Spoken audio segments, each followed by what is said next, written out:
साथियों नमस्कार। आज हम इस RKC शिवभक्त चैनल के माध्यम से 27 अगस्त सन 2023 श्रावण मास शुक्ल पक्ष की पुत्रदा एकादशी के महत्व की चर्चा कर रहे हैं। युधिष्ठिर बोले, मधुसूदन, श्रावण के शुक्ल पक्ष में किस नाम की एकादशी होती है? कृपया मेरे सामने उसका वर्णन कीजिए। भगवान श्री कृष्ण बोले, राजन, प्राचीन काल की बात है। द्वापर युग के प्रारंभ का समय था।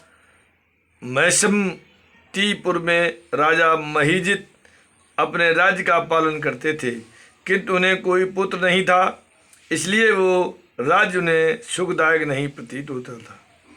अपनी अवस्था अधिक देख राजा को बड़ी चिंता हुई।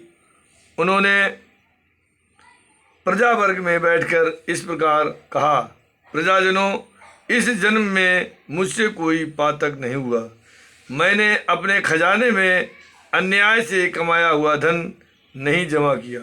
ब्राह्मणों और देवताओं का धन भी मैंने कभी नहीं लिया।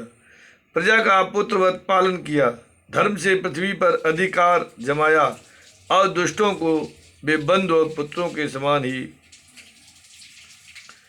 क्यों न रहे हों दंड दिया। शिष्ट पुरुषों का सदा सम्मान किया और किसी को द्वेष का पात्र नहीं समझा। फिर क्या कारण है जो मेरे घर में आज तक पुत्र उत्पन्न नहीं हुआ? आप लोग इसका विचार करें। राजा के ये वचन सुनकर प्रजा और पुरोहितों के साथ ब्राह्मणों ने उनके हित का विचार करके गहन वन में प्रवेश किया। राजा का कल्याण चाहने वाले वे सभी लोग इधर उधर घूमकर ऋषि सेवित आश्रमों की तलाश करने लगे। इतने ही में उन्हें मुनि श्रेष्ठ लोमस का दर्शन हुआ। लोमस जी धर्म के तत्वज्ञ, संपूर्ण शास्त्रों के विशिष्ट विद्वान, दीर्घायु और महात्मा हैं। उनका शरीर लोम से भरा हुआ है। वे ब्रह्मा जी के समान तेजस्वी हैं और एक एक कल्प बीतने पर उनके शरीर का एक एक लोम विशीर्ण होता है, टूट कर गिरता है, इसलिए उनका नाम लोमस हुआ। वे महामुनि तीनों कालों की बातें जानते हैं। उन्हें देखकर सब लोगों को बड़ा हर्ष हुआ। उन्हें निकट आया देख लोमस जी ने पूछा, तुम सब लोग किस लिए यहाँ आए हो? अपने आगमन का कारण बताओ। तुम लोगों के लिए तो जो हितकर कार्य होगा उसे मैं अवश्य करूँगा। प्रजाओं ने कहा, ब्राह्मण, इस समय महीजित नाम वाले जो राजा हैं उन्हें कोई पुत्र नहीं है। हम लोग उन्हीं की प्रजा हैं जिनका उन्होंने पुत्र की भांति पालन किया है। उन्हें पुत्रहीन देख उनके दुख से दुखित हो हम तपस्या करने का दृढ़ निश्चय करके यहाँ आए हैं। द्विजोत्तम, राजा के भाग्य से इस समय हमें आपका दर्शन मिल गया है। महापुरुषों के दर्शन से ही मनुष्यों के सब कार्य सिद्ध हो जाते हैं। मुने, अब हमें उस उपाय का उपदेश दीजिए जिससे राजा को पुत्र की प्राप्त हो। उनकी बात सुनकर महर्षि लोमस 2 घड़ी तक ध्यान मग्न हो गए।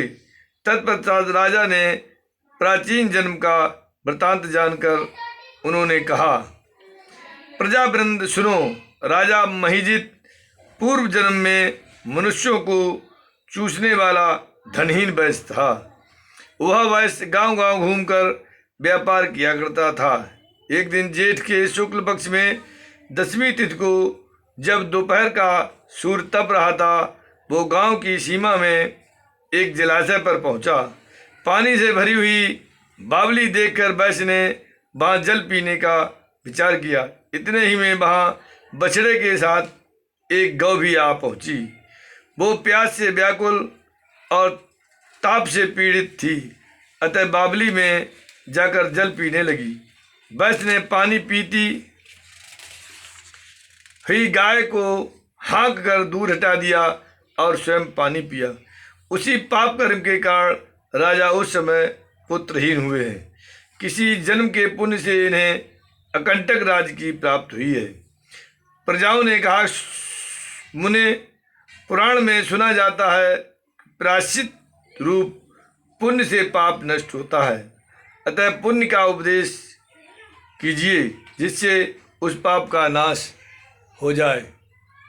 लोमश जी बोले, प्रजाजनों, श्रावण मास के शुक्ल पक्ष में जो एकादशी होती है वो पुत्रता के नाम से विख्यात है। वो मनोवांछित फल प्रदान करने वाली है। तुम लोग उसी का व्रत करो। यह सुनकर प्रजाओं ने मुनि को नमस्कार किया और नगर में आकर विधिपूर्वक पुत्रता एकादशी के व्रत का अनुष्ठान किया। उन्होंने विधिपूर्वक जागरण भी किया और उसका निर्मल पुण्य राजा को दे दिया। तत्पश्चात रानी ने गर्भ धारण किया और प्रसव का समय आने पर बलवान पुत्र को जन्म दिया। इसका महात्म्य सुनकर मनुष्य पाप से मुक्त हो जाता है तथा इहलोक में सुख पाकर परलोक में स्वर्गीय गति को प्राप्त होता है। तस्यापत रामचंद्र की जय। पवन सुत हनुमान की जय। बोलो भाई सब संतन की जय।